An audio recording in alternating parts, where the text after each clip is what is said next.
Back to my channel. তো আজকে হলো সোমবার আর এখন বাজে 11টা। তো সকাল সকাল ঘুম থেকে উঠে ঘরের যা যা টুকটাক কাজ থাকে সেগুলো কমপ্লিট করে নিয়ে স্নান করে এখন আমি রেডিও হয়ে গেছি, কারণ যাচ্ছি এখন বাড়িতে। আর কি কারণে যাচ্ছি সেটা যেতে যেতেই তোমাদেরকে বলছি। তো চলো এখন বেরোই আর তোমরা পুরো ভিডিওটা দেখতে থাকো।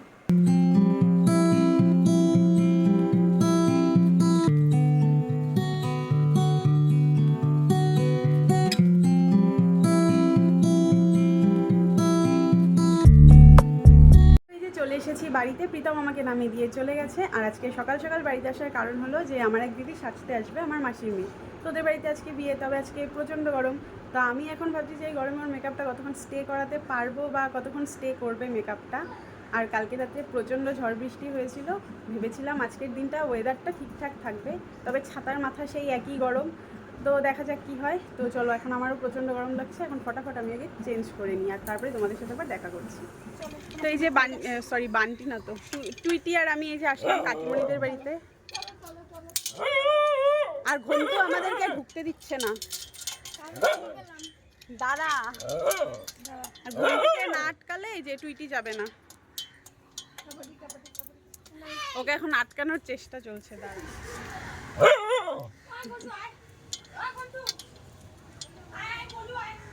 ওই যে বান্টি গেল, যা চল আমরা চলে যাই। এই দেখো কাকিমণিদের ছাদ বাগান, কত ফুল গাছ।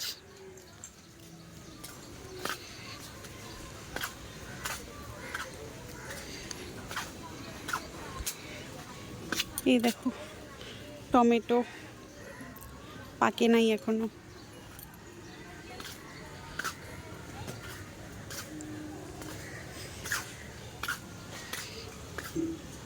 তো কাকিমণিদের বাড়ি থেকে এসেছি অনেকক্ষণ হলো, আর আসার পর আর কোনো ভিডিও করা হয়নি আমার। আর এসে আমার দুপুরের খাওয়া দাওয়া হয়ে গেছে, তারপরে আমি একটু শুয়েছিলাম। আর এখন বেজে গেছে বিকেল 4টে। তো এখন আমি আমার ব্যাগ থেকে সব সাজার জিনিসগুলো বিছানাতে ঠিকঠাক করে গুছিয়ে রেখে দেবো, যাতে যখন আমি সাজাবো তখন যেন সব কিছু হাতের সামনে একবারে পেয়ে যাই, তাহলে সুবিধা হয় আর কি। আর দেখো আমার ওই দিদিকে আসতে বলেছিলাম আমি 3টার সময়, তবে এখন 4টা বেজে গেছে, এখনও ওর কোনো পাত্তা নাই। দেখা যাক কখন আসে।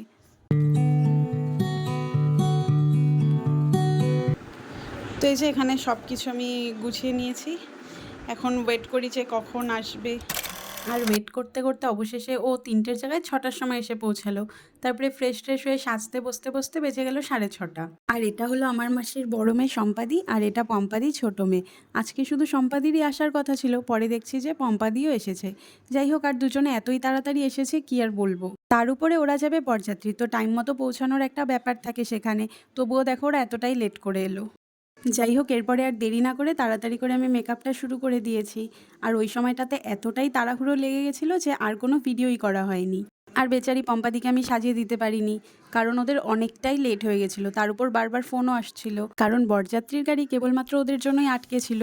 আর এখানে আমি ওর ওই দিনকার লুকের 2টো ফটো অ্যাড করে দিলাম, কারণ কোনো ভিডিও ক্লিপ তো নেওয়াই হয়নি, অ্যাকচুয়ালি টাইমই ছিল না। তারপরে ওরা চলে গেল 8টার সময়, আর মা, আমি আর টুইটি আমরা 3জনে মিলে বেরিয়ে পড়লাম মার্কেটে যাওয়ার জন্য। কারণ এই বিয়েবাড়িতে আমাদেরও ইনভিটেশন ছিল রিসেপশনের দিন, তো সেজন্য গিফট কিনতে হবে। আর মার আবার আজকে ছাড়া আর টাইম হবে না মার্কেটে যাওয়ার, তো সেজন্য আজকেই যেতে হচ্ছে। আর দেখো, একেই তো লেট হয়ে গেছে, তার উপর রাস্তায় এতটা জ্যাম। তারপরে আর কি, প্রায় আধা ঘন্টার মতো আমরা এই জ্যামেই আটকে পড়লাম। এই যে সামনের এই গাড়িটা এমনভাবে আটকে গেছে, না আগাতে পারছে না পিছাতে। তো এই একটা গাড়ির কারণেই সব গাড়ি আটকে গেছিলো। যাই হোক, কোনো মতে এই গাড়িটা আগে পাস হলো, তারপরে আমরাও এগোতে পারলাম।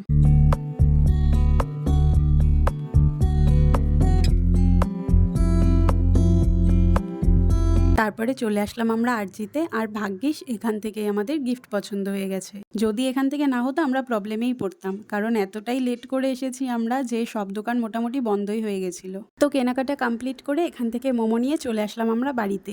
আর এই ভিডিওটা এখানেই শেষ করছি। ভিডিওটা ভালো লাগলে লাইক কমেন্ট করো, আর প্লিজ চ্যানেলটা সাবস্ক্রাইব করে দিও। দেখা হচ্ছে পরের ভিডিওতে।